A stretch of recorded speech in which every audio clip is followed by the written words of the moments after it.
Sebagai salah satu negara muslim terbesar di dunia, minat ibadah haji di kalangan masyarakat Indonesia terbilang sangat tinggi.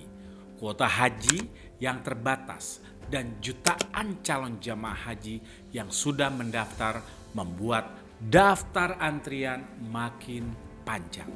Maka dari itu, masa tunggu haji di Indonesia bisa menjadi lebih lama. Menurut data daftar tunggu, tiap-tiap daerah berbeda-beda karena dipengaruhi jumlah kuota dan banyaknya pendaftar. Sejauh ini, pendaftar haji sudah mencapai lebih dari 5,4 juta orang dan estimasi waktu tunggu haji reguler berkisar antara 11 tahun hingga 47 tahun tergantung daerah domisili calon jamaah. Sementara itu ada calon jamaah yang lagi sabar menunggu namanya dipanggil, tapi di sisi lain ada yang sudah haji berkali-kali. Tapi tahukah Anda ternyata hukum menunaikan ibadah haji berkali-kali adalah makruh?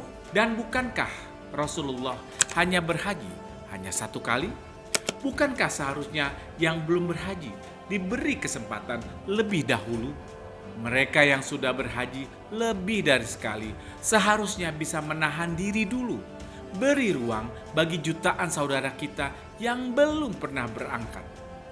Meski sudah menunggu puluhan tahun, disinilah peran negara sangat penting.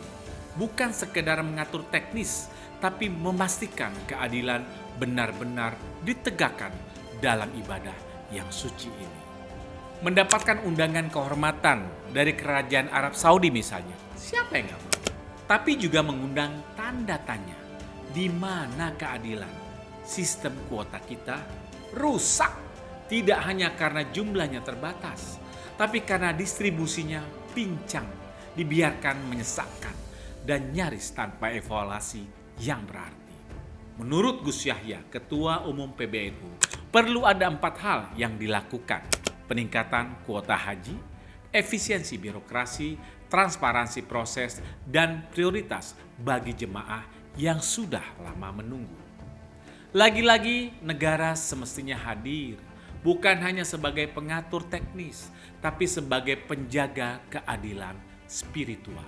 Karena dalam haji bukan sekedar paspor dan visa, tapi juga soal hak yang sama untuk bisa bersimpuh di tanah suci. Dan karenanya hari ini kita menggugat, bukan karena benci, tapi karena ingin keadilan untuk ibu-ibu petani di kampung, untuk bapak-bapak tukang beca yang menabung dari keringatnya, untuk mereka yang sudah cukup sabar menunggu panggilan yang tak kunjung datang. Saya membayangkan jika pemerintah hadir memberikan aturan bagi siapapun yang sudah pernah melakukan ibadah haji. Tahan dulu, jangan boleh berangkat. Ini akan berdampak pada antrian jamaah-jamaah yang sudah ingin sekali berhaji semakin dekat. Mudah-mudahan negara mendengar.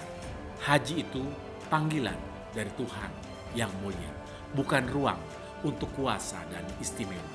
Negara hadir bukan untuk menunda, tapi membuka jalan menuju cintanya setiap hari, karena semua butuh informasi.